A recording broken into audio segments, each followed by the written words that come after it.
All right, Mob, welcome back to Coach Talk, the second annual segment we have on the 4th and 31 podcast. I'm your host, D. Chad Bullock. And with me, the reason why we even have Coach Talk, the man, the myth, the legend, and the coach, Bo. And today, guys, we will be delving into the Big Ten. We've got 4 coaches that we're going to discuss, maybe look at a little bit of scheduling to see how their first year could go. We'll start off with Matt Campbell from Penn State. Then we'll have Pat Fitzgerald out of Michigan State, Kyle Whittingham, Michigan, Bob Chesney, UCLA. And guys, don't forget to hit that like button. And also, and always, give us a comment on the video. Let us know what you think. And remember, this is our second out of 3 series that we're having. Next week, we will do the ACC and Big 12. So without any further ado, Bo, let's start off with Matt Campbell out of Penn State. What you got? Well, first off, I just want to tell all the Big Ten brethren out there that, we are an SEC/Bama show, but we love college football as well. And to show you there's no hard feelings, I wore a Wisconsin Badgers shirt today. And just to since we were talking about the Big Ten anyway, and I had this shirt, I said, what the heck, But, it seemed like 5 minutes ago, Luke Fickell was the hottest name in college football, and their program has rapidly gone south. But anyway, let's talk about Matt Campbell and the Nittany Lions of Penn State. So Matt Campbell spends, one of the things we talked about in the last show is we talked about are these guys grunts or gurus. Matt Campbell is definitely a guru. He did not spend a lot of time in the assistant ranks before he worked his way up. He started off as a grad assistant / offensive line coach at Bowling Green. Then he went to Toledo as an OC, then a head coach, then from Toledo to Iowa State, and then Iowa State now to Penn State. I think he will have a ton of success at Penn State. I think he's a very good head coach. I think he's one of the more underrated head coaches in the country. He took on a program at Iowa State that when he got there, Iowa State was a bottom 10 program in the country as far as it was then the Power 5. Well, now the Power 4, but it was one of the worst jobs in the country. They averaged, I think it was 4 wins a season before he got there. They averaged 7 wins a season in his tenure there. He never won a conference championship, played for one very recently. Also, you have to consider there is a fairly low ceiling in a place like Iowa State. And I don't mean any disrespect to Iowa State because there is a pecking order in college football. But for him to have the success he had, he got every bit out of that program that I think that he could possibly get. And I think he knew that. And he was there, I think, 10 or 12 years. So Penn State is getting a guy that is going to bring stability to the program. Now, James Franklin, let's give James Franklin a little bit of credit. He is a very good program builder. He built Vanderbilt. They won 8-9 games when he was there. Okay. He left, Vanderbilt fell apart. Okay. And it wasn't until Clark Lea got there where Vanderbilt became a serious football program again. So you got to give James Franklin a little bit of credit, but it was just one of those things. Everybody knows it. The writing's on the wall. You could look at Penn State's schedule and say they're going to win these 10 games and they're going to lose these 2, and like clockwork, 10-2, 10-2, 9-3, 10-2, 10-2, 9-3. Matt Campbell is a coach that I think fits well in the Big Ten. Now, when you hire a head coach, it's not just about can they coach, it's about are they a good fit. And I really think that he will be a good fit because he wants to run the ball. He wants to run the ball with power. He wants to run the ball downhill because in the Big Ten, you have to. A lot of that has to do with weather. Once you get to the start of October, and the weather starts changing, the weather starts getting bad. If you can't run the football, especially if you can't run the football downhill, you could be in for a world of hurt offensively. And that's one of the things that Matt Campbell really likes to do. So that identity, I think, matches up well. Here's my question. He brought half of Iowa State's team with him. I'm not even gonna get into into all the was there tampering or anything like that. That's not the angle I'm taking here, because there's tampering everywhere. But my question is can these players from the Big 12 come into the Big 10 and hold up for an entire season? Because the Big 10 and the Big 12 are worlds apart when it comes to physicality, overall talent, just the quality of football teams.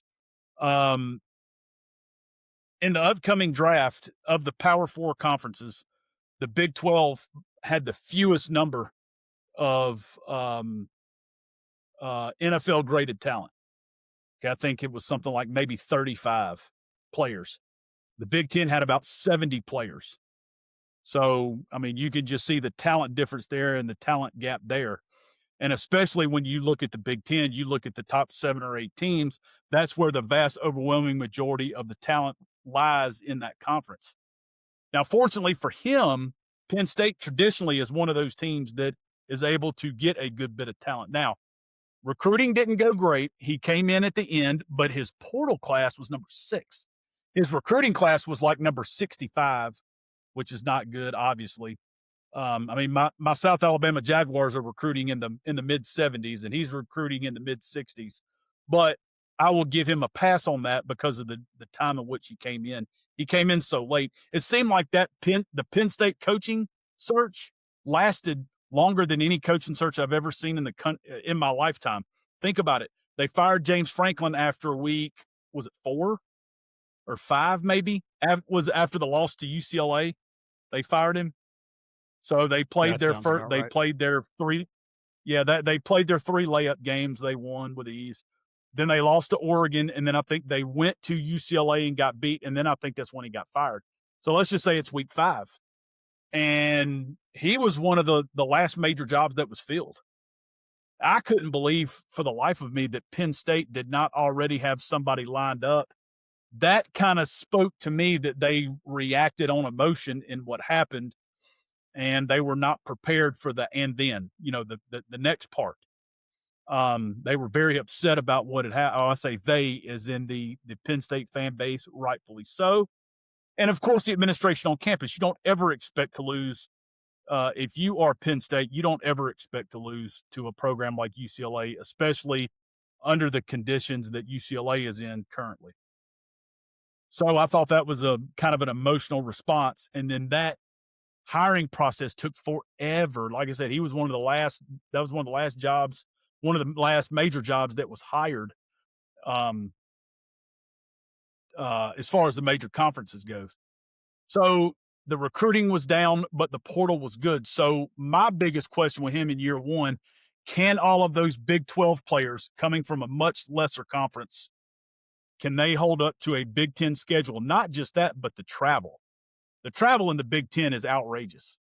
I mean, apparently when a lot of these schools jumped in, they were looking at dollar signs and they didn't think of much else because the travel there is atrocious. I mean, you're talking about going from Oregon to Maryland to play a football game, going from Seattle to the State School of New Jersey, Rutgers, to play a game. I mean, these teams are making these cross country trips, going as far away as they possibly can.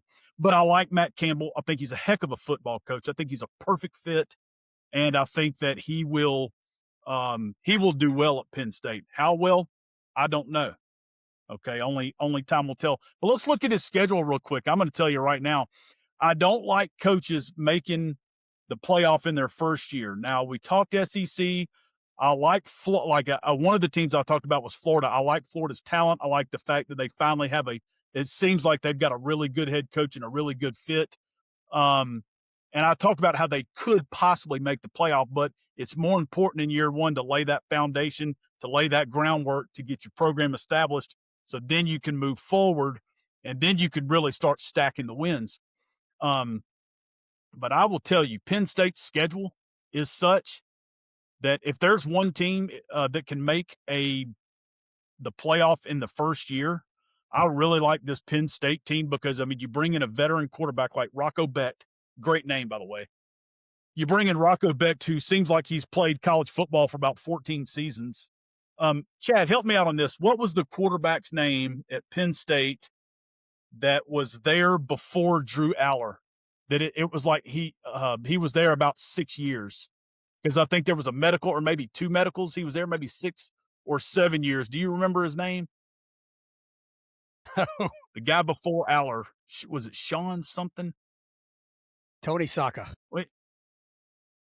Okay, we're not talking about 1990s. Okay, but anyway, Sorry. it's aggravating. I can't think of his name because it was like he was at Penn State damn near a decade. I mean, even before all the transfer stuff, I think. But I mean, I think he had a couple of serious injuries. He had a red shirt, but I think he was there at least 6, maybe 7 years. It feels like Rocco Becht has been in college, playing college football that long, but he's been very productive. But I mean, their first 3 games, absolute layups. They got the Marshall Thundering Herd. But they do go to the Temple Owls. They'll play that game at Lincoln Financial Field. So throw the record books out when they get together. And then they play the Buffalo Bulls. Then after that, they've got Wisconsin at home. That should be a win. At Northwestern, they're still going to have a better roster than Northwestern. I really like Northwestern's coaching staff, but you got to give the nod to Penn State. They're going to be better at quarterback and have a better roster. Then their next 2 games. Whoa! Hold on. Wait 1 second. So hold on a minute. So you're telling me that last show you're talking about how underrated Evanston, Illinois is, and now you're picking them to go in there and win. No, sir. Oh, yeah. Oh, it'll be a rock fight, 13-10, coach. It'll be a rock fight. I'm telling you, that's what always happens when teams go into Evanston. I'm telling you, it turns into a rock fight. They slow the game down. Northwestern's always able to play at a slow pace and kind of get the game where they want it. And which I don't think that Penn State will mind playing at that speed, because they just want to get the ball and run the ball downhill.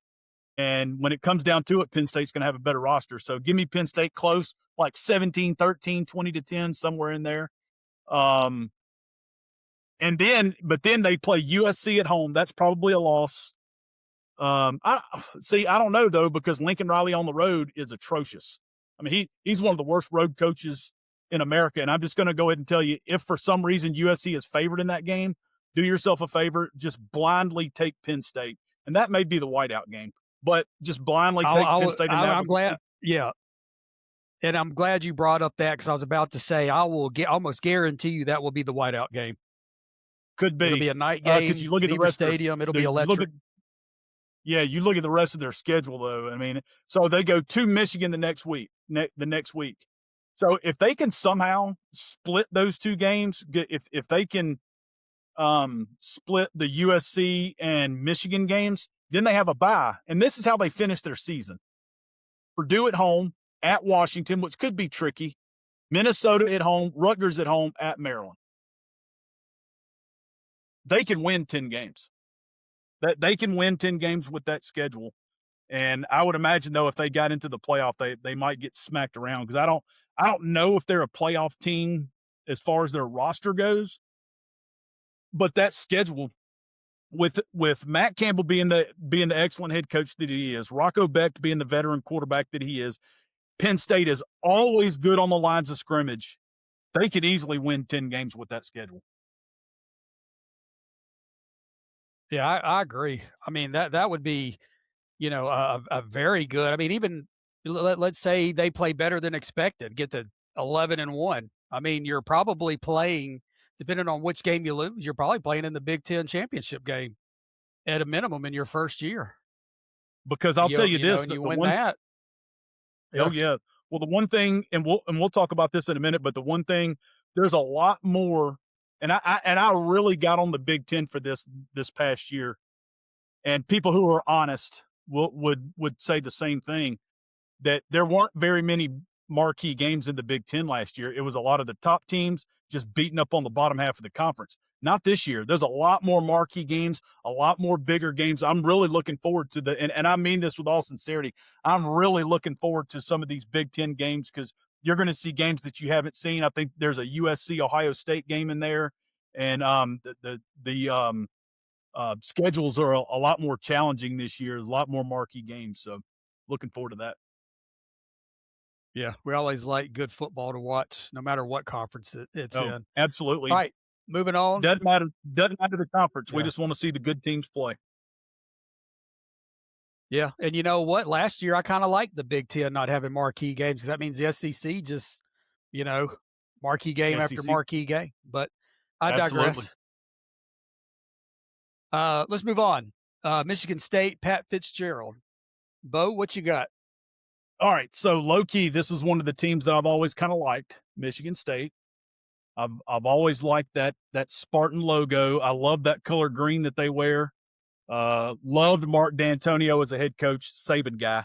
I hate the way that he left, not on particularly good terms with all the stuff that happened off the field and all the stuff that was going on. So a lot of that was out of his control. But the program has definitely suffered the last few years. I thought Jonathan Smith would be a very good fit. There was a guy played quarterback at Oregon State. He was the quarterback of that Oregon State Fiesta Bowl team that just beat the daylights out of Notre Dame, and went back home to resurrect the program, really got them going. And I was like, man, he's going to go to the Big Ten and he's going to have a better recruiting base and he's going to have a bigger budget. And he went 5-7. I think they went 5-7 or 4-8. They were not very good. Let's put it that way. And they have not been very good in a couple of years. Pat Fitzgerald, interesting hire. Yes, he got the Northwestern Wildcats into the Big Ten championship game one year. That was when they were doing divisions, and the one half of the division, you had Northwestern, Wisconsin. I believe Iowa was on that side.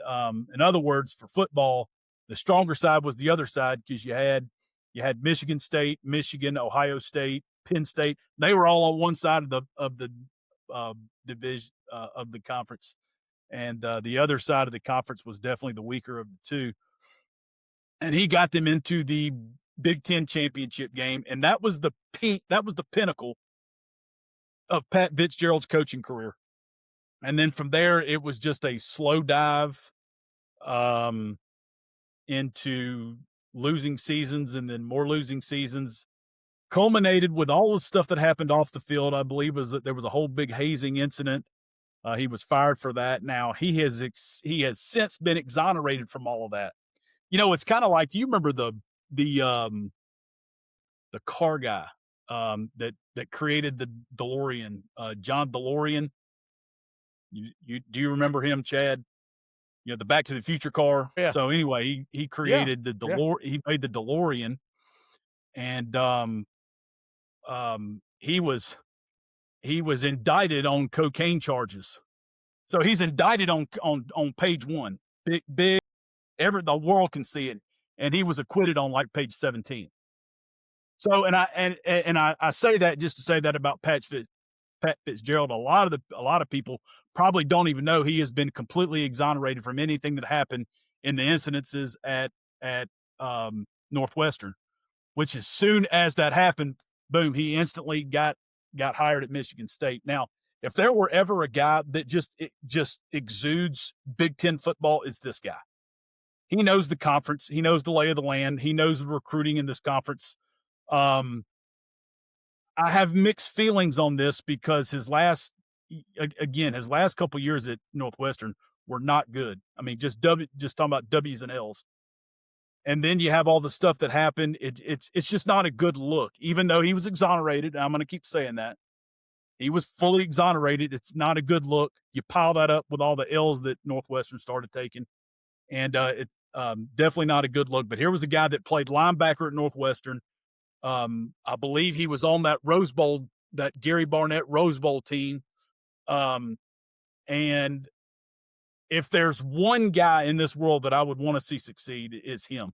He seems like the ultimate player's coach. He reminds me so much. He is to college football like what Mike Vrabel is to the NFL.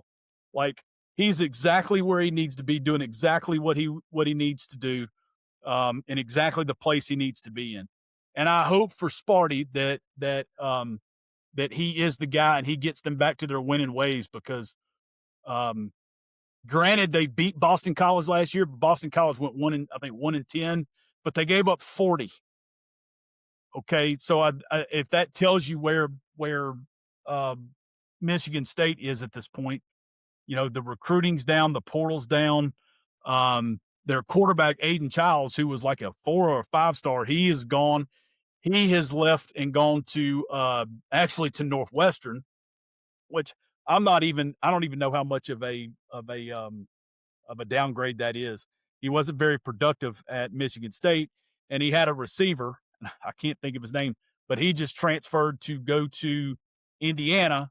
And as of right now, he's the number 1 receiver on the board for next year's draft. Okay, so he had him, and they still couldn't move the football and score points. But Nick Marsh is his name. I'm sorry, Nick Marsh. But if you look at their schedule, of course, their first 2 games, they have layups, Toledo and Eastern Michigan. Those will be 2 wins. Then they go to Notre Dame. That'll be a loss. Then they play Nebraska at home. So hold up, Bo. Bo, real quick. What trophy does Michigan State and Notre Dame play for? Oh, well, I know Michigan State and Penn State play for the Land-Grant Trophy. Yes. Michigan State and Notre Dame play for the. Don't look it up. I'm not looking. They play for. Here's my hands. They play. Is it the Golden Shillelagh? No, that's actually Notre Dame and USC. Purdue and Notre Dame and USC. Okay. Well, what do they play for? Chat, Mob. Oh, hold on. I'm going to tell you in just a second. Mob, if you know, type it in the comments. I know what it is. It's the Megaphone. They play for a Megaphone. Nice. Hey, I will say this. Look, I will go to my grave. I don't care what kind of condition that the Big Ten is ever in. They, by far and away, have the best rivalry games and rivalry games trophies. I mean, we're playing for Paul Bunyan's axe. I mean, we're the Floyd of Rosedale. I mean, good grief. A little brown hands jug. Down. Yeah, little brown jug. I mean, hands down the best rivalries in college football. The brass spittoon, that's a good one. Oh, you always got to have one of those around. Yeah. Well, the trophies anyway. There's not a conference that does rivalry trophies better, and it's not even close. Oh, I know. Hands down. All right, then they played Nebraska at home. I mean, that's a coin flip because we don't. I think Nebraska has got Anthony Calandria. I think he just transferred in from UNLV, and I don't know how that's going to work. I think Big Earn is still there as the offensive coordinator, but then they go to Wisconsin. I like, again, that's a 50-50 game, I think. Illinois at home. Illinois probably a little bit better, but at least they get it at home. They get Northwestern at home. Then they go to UCLA, and again, that'll be Bob Chesney's first year. Yeah.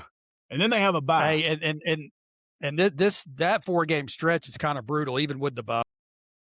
Yeah, even with the bye. But you look at that, in every one of those games, just player for player, talent for talent is winnable, I think, except for Notre Dame.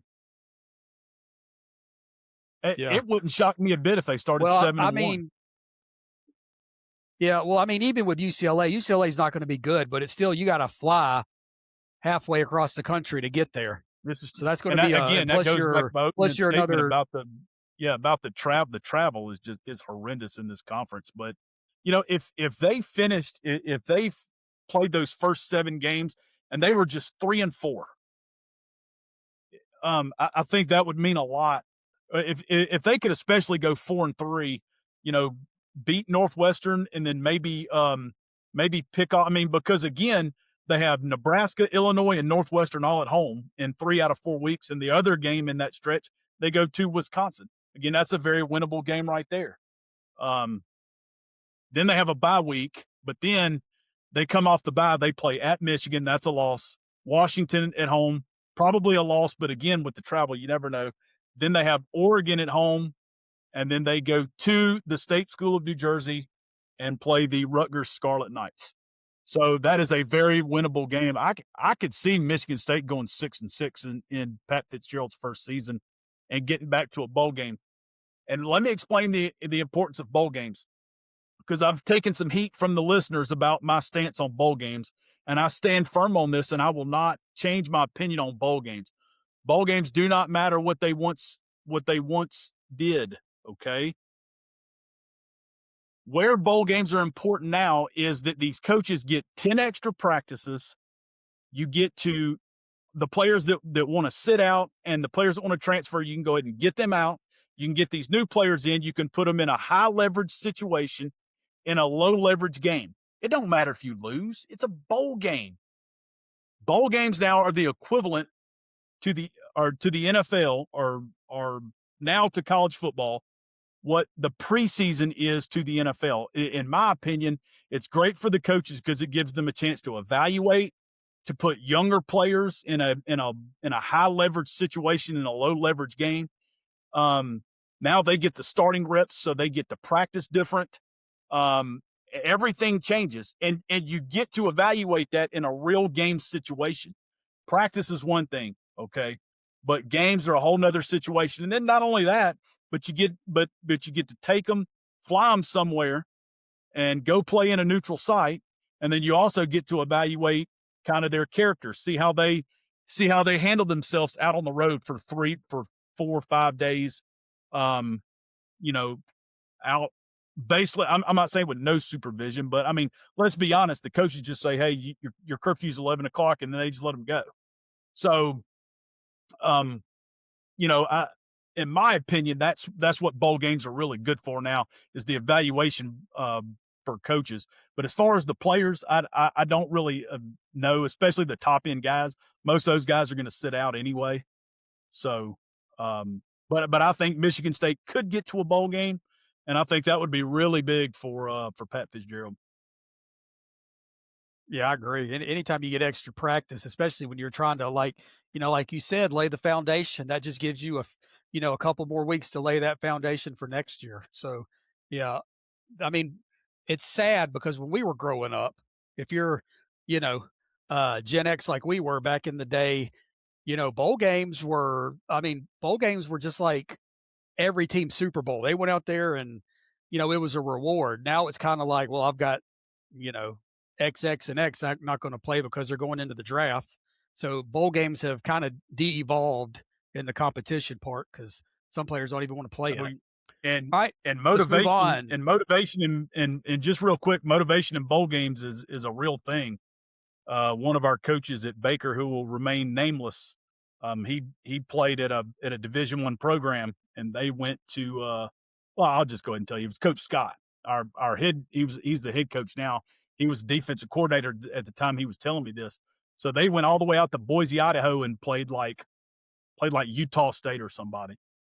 I don't even remember who it was, but he said it was cold. He said there was nothing to do. He said it was the worst quote unquote vacation he ever had in his life. So there wasn't anything to do. It was cold. It was just, you take up mostly a bunch of guys that are from down here, down in this area, down in the South, the Gulf Coast, and then all of a sudden you just teleport them into Boise, Idaho for 4 days. He said it was just cold, awful. Not that he had anything against the place or the people. He said it was just like going into another stratosphere as far as the environment. And he said, the whole week everybody kept talking about, can a team from down south come up here from the north and play? And can they do this and blah, blah, blah. And they said they came out and they were like, all right, let's go show them. We got them. And they went out first.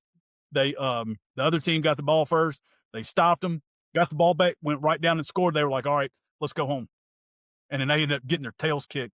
And he said because we just wanted to show people we could do it, and then we were ready to go at that point. We'd had enough. So yeah, bowl game motivation is real. Not a fan of the potatoes, huh? All right, well, let's move on to a coach. I don't think it was the potatoes. I think it was the. I don't think it was the potatoes. I think it was the fact it was like 22 degrees at kickoff. Oh, I'm sure. Yeah, that's terrible. All right. Let's move on to the coach that Brant thinks is way overrated, Cal Whittingham, former coach at Utah.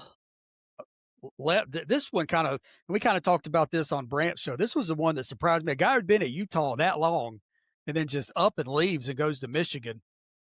Now, granted, also said Michigan is, their program's obviously better than Utah's program. But my God, a guy that, built that program just leaving surprised me. Bo, what you got? Well, first off, let me address something on that. The the head basketball coach at Maryland, since we're talking about the Big Ten, Buzz Williams, he talked about that one time. He was asked, he had never been, I don't think he's ever been fired from a basketball job, but every job he's taken, the program was in better shape the day he left than when he got there. And he said the reason the reason, I stay 5 or 6 years. He said, because the reason is eventually what's going to happen is you're going to make the program much better. And then there's going to be a pullback. And as soon as there's a pullback, they're going to want to fire you. He said, but what they don't realize is even though there's a pullback, the program is still in better shape than when you got there. And he said, I've always believed in fixing things and leaving it better than I found it and leaving on my own terms. He said, that's why I don't basically stay there and rot to end up having the program just go back and demise, and then you get fired. And that's why, I mean, he was at Marquette. He had D Wade at Marquette, and they did a great job at Marquette. He left Marquette, and then he took another, I forget where he went after that. He won there. Then he went to Virginia Tech, won there, went to Texas A&M, won there. Now he's at Maryland. And I know they stink right now, but they'll be the biggest jumpers in next year. But anyway, Kyle Whittingham. So, 20 years at one program is, things can go stale. You need a change in your life. I spent 20 years in a career coaching and teaching, and I was a head coach and assistant at various times. And I had to get out. I had to do something else. And I can understand Kyle Whittingham wanting to leave, even though that was his baby and he built that Utah program. I mean, he took them into the Sugar Bowl and kicked Alabama's tail one year. Had a lot of success, won a lot of games at Utah. Now, let me talk briefly about Michigan's program before we really get more into Kyle Whittingham. So let's go back to our day in Bo Schembechler. Schembechler was there 20 years. And he won a ton of games, won a lot of Big Ten championships, won a lot of games. But his postseason record was 5-12, 2-8 in the Rose Bowl. So for all the great things he did at Michigan, he had a terrible time of it in the postseason. So then he leaves, and then comes Gary Moeller. Gary Moeller was there 4.5 seasons, or 5. I think it was 5 seasons. Maybe he was let. Can't remember if he was let go in the middle of the 5th season or at the end of the 5th season. But in his time at Michigan, I mean, he won or shared the Big Ten title 3 times. But then there was it just said a drunken incident. There was no elaboration on it, so I don't know exactly what happened. So his punishment, he was isolated to the desolate wasteland known as the Detroit Lions after that, which was not a good job at the time. But so anyway, you had that. Then they go get Lloyd Carr, who did win a national championship. They shared that national championship with one of those really good Nebraska teams in the 90s, and then he retires and he moves off into the sunset. And then they go get Brady Hoke, who refused to wear a headset.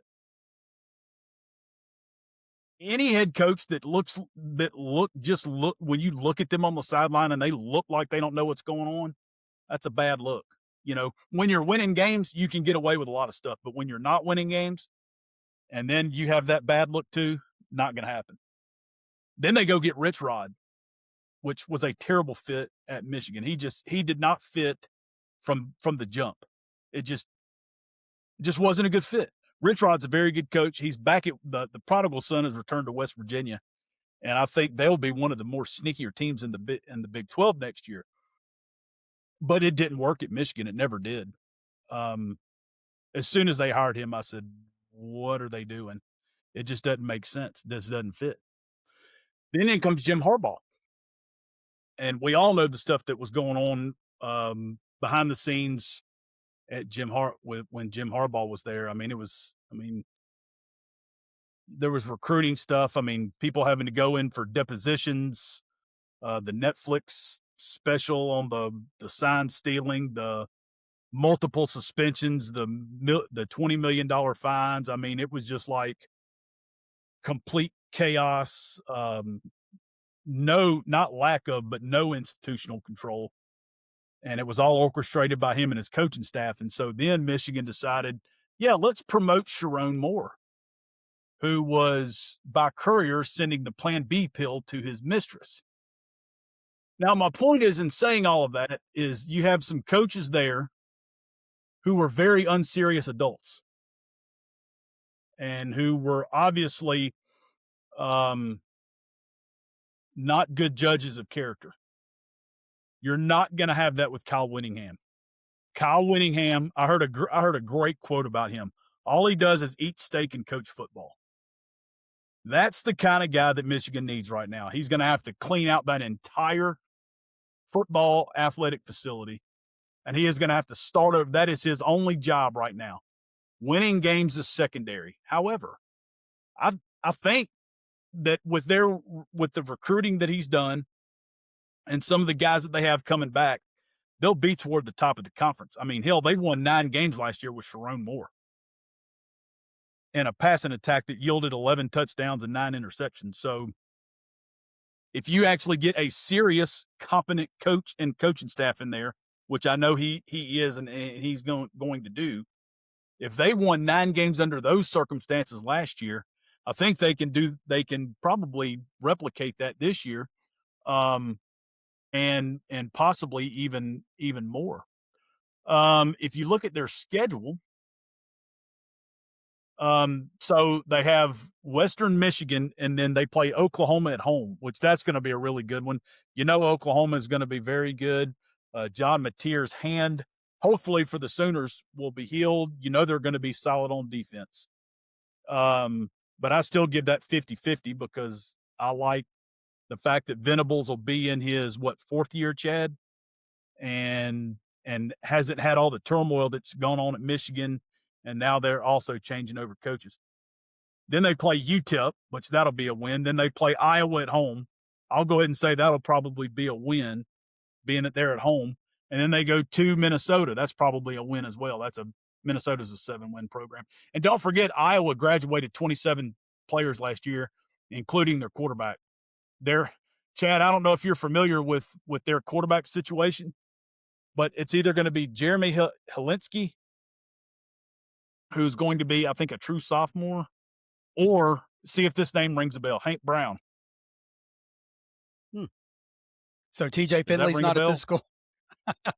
TJ Finley, we haven't Brown. had TJ Finley fighting yet, but there is still time. But if any of y'all remember, Hank Brown was I think he started one game at Auburn, threw a couple picks, got benched, and then transferred. So I don't know exactly how good Iowa's going to be this year. But then you go to Minnesota, they're a perennial 7-win program. But then the second half of the year, it's exponentially tougher this year as opposed to last year. So then you get Penn State. And that Penn State, that Penn State game is their homecoming game. Just take it for what it's worth. Wow. So you got Penn State, then you got Indiana, at Rutgers, Michigan State, which that's always a grudge match, but Michigan usually comes out on top of that one. Then you go to Oregon, then you play UCLA after that, and then you play at Ohio State. So that second half of the season, I mean, they could potentially go with 3 or 4 losses in that second half of the season. Depends on how Kyle Whittingham is able to develop Underwood and that offense. I mean, Underwood trying to throw from the pocket last year, that was painful to watch.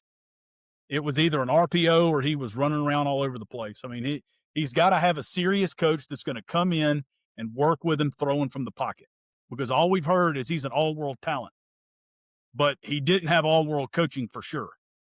So I'm going to give I've been very negative toward Michigan last year and to Bryce Underwood, but I'm going to give him the benefit of the doubt, given that all the stuff that came out after the fact, after the season, all that stuff started coming out, and we started learning what all was going on. It was like, oh yeah, well, Sharon Moore was a little busy. He was trying to keep his wife from finding whatever. So hopefully for Bryce Underwood's concern and benefit, Kyle Whittingham they will put together a competent coaching staff that will actually develop him. Good stuff. All right. Last but not, well, I guess this could be least, Bob Chesney at UCLA. Bo, what you got? The desolate wasteland known as UCLA football. Here's a guy that, okay, so this is one of those guys. I just want to reel this off real quick. So his coaching career started in 2000. He was at Norwich, Georgia. Then he went to Delaware Valley. Then he went to Kings in Pennsylvania, Johns Hopkins, Salve Regina, that's a college, by the way, Assumption, that's a college, then Holy Cross, James Madison, UCLA. This is his this is his fifth head coaching job in college football. And I really hope Bob Chesney knows what he's doing, because UCLA over the course of the last 5 years has lost $250 million, and they continue to hemorrhage more money. And I don't know if this whole Big Ten thing is working out like they anticipated it would. USC seems to be on the uptick with the players they're getting in the portal. They're recruiting. And as hard as I am at times on Lincoln Riley, they have made improvements. UCLA, they had that stretch last year where they beat, I think they won 2 or 3 games. After they fired Deshaun Foster, they beat Penn State, and then I think they ended up 4-8 for the season. And Bob Chesney's more than got his work cut out for him.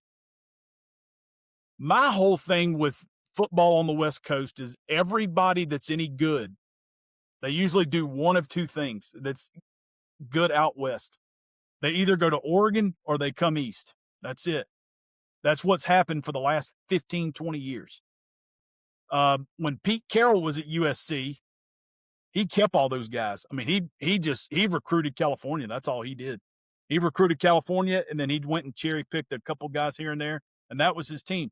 All you got to do is recruit within 3 hours of LA, and you can build you a good roster. And UCLA has been unable to do that for years. I mean, even when Chip Kelly was there, the offense was pretty good. I mean, because let's face it, Chip Kelly's a good offensive coach. But hell, they had to score every time they had the ball. UCLA football has in my lifetime, in 47 years, has always been, in my opinion, a second to third tier football program. Now, they have had years where they have been better than others. I distinctly remember Alabama going out there one year and just getting their tail kicked. I think it was in 99. Was it 99 or 2000? We stopped in 3 and out. They punted to us. And Freddie Millins returned the punt for a touchdown. And Alabama was ranked number 3 in the country. We're like, man, we're about to blow these dudes out. And they absolutely kicked it. They had Deshaun Foster at tailback. And they absolutely kicked the crap out of us. We couldn't stop Deshaun Foster to save our life. And they just ran right through us. Nope. Yeah. But you know, when I look at UCLA football, I don't even know, and I say this with all seriousness, I don't even know how serious they are about football. Well, they joined the Big Ten. I get that. But you just look at some of the hires they've made and some of the things they've done over the years. I don't know if it's of huge importance to the university. Like, for example, to USC, I know football is far more important to USC than it is to UCLA. Well, how do I know that? Because UCLA has won a bunch of national championships over the course of history of time. And whenever they've had anybody in place that's competent, they've won lots of games. I mean, go back to the Pete Carroll era. I mean, go back to John McKay, John Robinson. I mean, they've won tons and tons of games. Lots of national championships, great players.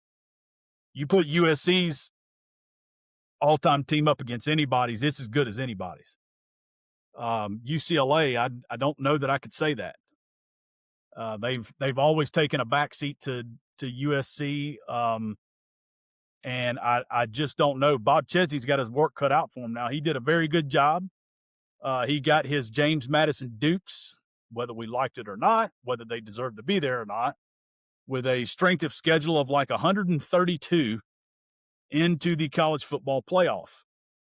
Now, it's going to be far different when you're in the Big Ten and you start your season at Cal, which is going to be a tough game because the Golden Bears have a really good quarterback. Then you play San Diego State, which San Diego State is usually, over the course of the last 15 years, they've been one of the more consistent group of five programs. Then you play Purdue. You can get a win there at home. Then you go to Maryland. Again, terrible travel spot, especially if that's an 11 o'clock kickoff. Look, I'm just telling you guys, whenever you see, if you like to bet on games, if you ever see any of these Big Ten teams, and if you play this the same way, the same amount of money throughout the course of the season, you're probably going to win. If they go out, the ones that go out west, when they have to come east, and they have the 11 o'clock kickoff, or the teams from the east that go out west and they have the late kickoff, play those home teams, play the same amount of money, everything, excuse me, for the entire course of the season, you probably come out on top. Those travel schedules are ridiculous. All right, then you have a bye.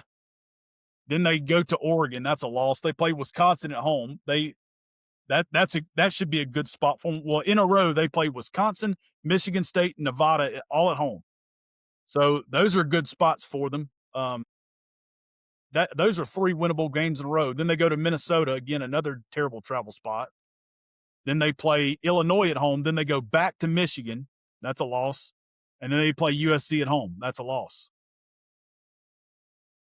I look at this schedule, and if UCLA wins, if they go 1, 2, 3, 4, 5, I think they can win 5 games. They could possibly get to 6. I think 6-6 is doable. It just depends on how Nico takes to the coaching of Coach Chesney. Because as we found out in his days at Tennessee, the only thing he was concerned about was money. And it's hard to coach guys like that when their head's not in the right place. So we'll see what happens at UCLA. I wish Coach Chesney all the best, and good luck. Yeah, no kidding. That's it's just a tough, man. And you wonder, like, if UCLA felt like they had to go to the Big Ten, because I mean, if you didn't go to the Big Ten, then what are you doing? You're not getting a piece of that pie. So what are you going to? Well, USC totally imploded the conference, and they had to make a move. And the only other possible move that I could have seen them making was the Big 12. Of course, they could have gone to the ACC with Stanford and who else from the Pac-12 went to the ACC. But there was a couple of was it about 4 of them from the Pac-12, 4 or 5 from the Pac-12 that went to the ACC. That might actually be a better fit for them. What, at Cal and Stanford?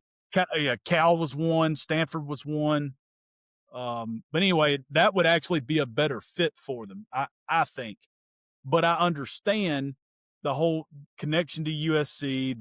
I get it.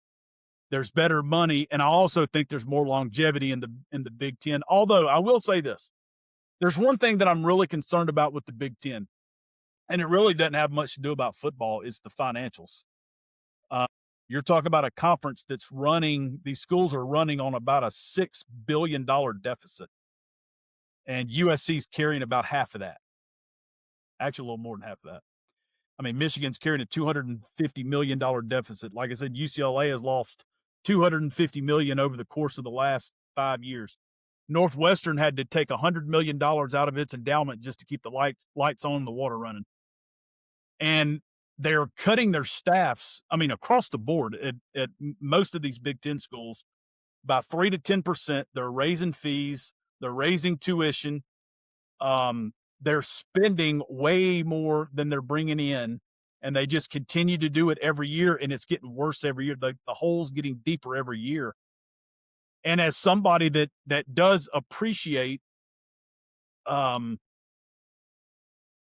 does appreciate the rivalries and the traditions in the Big Ten, I really worry for the longevity of college football for this conference, how they are going to make it. Some of these schools, because some of these schools' financials, it's totally unsustainable. I mean, they're gonna be cutting athletic programs left and right. They're going to be cutting scholarships. It's you can't continue to operate losing $50 to $100 million a year and more. I mean, think about this.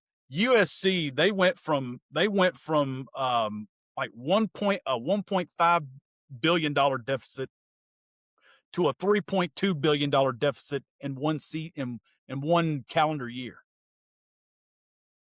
Now, if that continues, I know you're USC. I know it's Los Angeles. I know you got tons of money, but at what point is, because it's our good buddy Josh Pate always talks about the crowbar and the spokes. You know, like everything, you're riding your bike and everything's going along fine, and there's no warning sign. It's crowbar and the spokes, and then it stops. And that's what's going to happen. There's not going to be any warning signs of, hey, you need to stop at this point right here. If you don't stop at this point, then everything's going to collapse. I just don't know. I don't know how sustainable this is. And I just started, because they're the two biggest conferences, I just started comparing a lot of the, a lot of the SEC financials to the Big Ten financials. It's staggering that, you know, most of these SEC schools, they're either breaking even, maybe a little under. Texas this past year made $167 million profit. Emma made almost $35 million profit. Florida broke even. Texas A&M, I think they were somewhere around $100 million on the plus side. And then you go look at some of these Big Ten schools, and they're losing $50, $100 million, $250 million a year. And, you know, it's going to affect college football at some point. Totally unsustainable. And if they don't get a handle on it now, you can't just keep raising fees, and raising tuition, because tuition continues to drop. That's a part of the problem. Not tuition. Enrollment continues to drop at a lot of these institutions.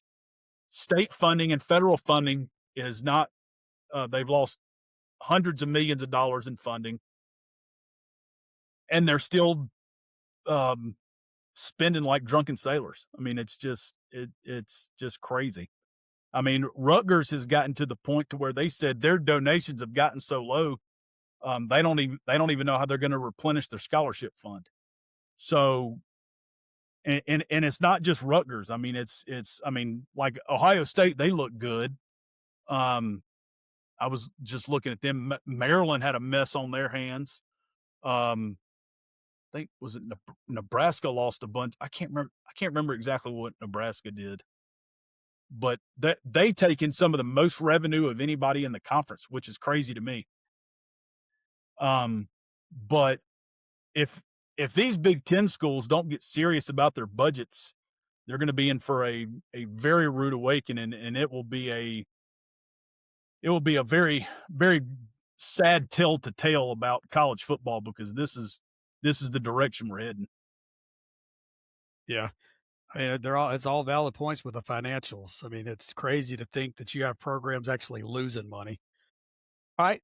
So before we wrap this up, I mentioned Alabama-Tennessee basketball last night. And the reason why I bring this up, yes, we are Alabama fans, but we live in L.A., Lower Alabama, here on the Gulf Coast. We have, LeBaron Fallon, Alabama played at Baker High School down here, absolutely took over that game last night against Tennessee. They could not stop him. He actually outscored Tennessee like 13-8 in the last 4 or 5 minutes of that game. I mean, pretty unbelievable. And if you didn't get to see the highlights of that game, especially in the second half with Fallon, because I'm a basketball guy. I love basketball. I want Alabama basketball to win just as much as the football team, because like I said, I can't say how much I love college basketball. But that last shot he took to juke the center and step back, crossover, made it nothing but net. It's been a while, and I know we had Mark Sears, but I mean, it's been a while since I've seen somebody like that just completely take over a game on the road like that. Bo, you want to add anything to this? Oh yeah, I mean, he used to walk by me in the hallway every day, and I watched him in play in high school. He dropped 40, 50 points in a game, and it just looked like he was like against good teams. And granted, it's high school, but playing against good teams that are ranked, teams that are going deep in the playoffs. I mean, teams that have some guys. I mean, it's not like they're playing the little sisters of the poor, you know. But when one of our basketball coaches was there several years ago, he used to always say it's about dudes. It's about dudes and what dude can put the biscuit in the basket. He used to say that all the time. And when you got the best player on the floor, when you got the best scorer like that, you're never out of a game. You never you'll always have an opportunity to win, because if your best guy can be better on that day, so that's all it takes. And Yeah, and to put the more I watch college, especially college basketball, the more I watch college basketball, I watch it through the eyes of who's got the best player or players and what position do they play. So, like, in other words, if they're a perimeter oriented guy, those guys can usually dominate a game a lot more than a big man. You can find ways to neutralize the big guy, but when you got those shooters like that can create and score from anywhere on the floor, those guys are really hard to guard. Yeah, and to kind of put this in perspective, Alabama was down by 12 at the half, and then they were down by 11 with like 10 minutes to go in the game. So for them to come back on the road against a team that, you know, they've lost 5 straight to, let's be honest, Tennessee's got a good basketball team. And the only reason why I bring this up is because he's a local kid. Came out, I think he had like 15, 16 points in the second half, late in the second half at that. Because like I said, I think he scored 13 in the final 6 minutes, and again, to outscore Tennessee. So that was pretty incredible, a huge win. It clinches Alabama a double bye in the tournament, in the SEC tournament that starts Wednesday. All right, guys. Well, that'll do it for part 2 of our Coaches Edition here on Coach Talk. Reminder, next week will be the ACC and Big 12. And go ahead. One last thing, Chad, the South Alabama Jaguars, they start conference play, their tournament, on Friday. They finished with the 6th seed. We went and watched them play Southern Miss Friday night, and we got our tails handed to us. Didn't play worth the crap. They kind of too much standing around. Season. Too much standing around watching. I can't stand that. But anyway, didn't play well, lose the game, get the 6th seed, probably going to play Arkansas State. So it'll be over in Pensacola at the Pensacola Civic Center. And the 2 best parts about that, number 1 is my daughter's going to cheer. Number 2, dinner at McGuire's. If you're not from this area, you come down to Pensacola, the Pensacola area, you need somewhere to go eat, go to McGuire's. It'll change your life. Yeah, and if you're a runner, they got a McGuire's 5K, and at the end you get some Irish stew and some Irish liquor at the end. So, hey, what's better than that? All right, guys. Remember, also give us a like. Give us a comment. What do you think about these new coaches here in the Big Ten? And just a reminder, next Sunday will be part 3 of the Coaches Edition. Again, it'll be the ACC and the Big 12, ACC and the Big 12. So for Coach Bo, this is the Chad Bullock saying we will see you next time.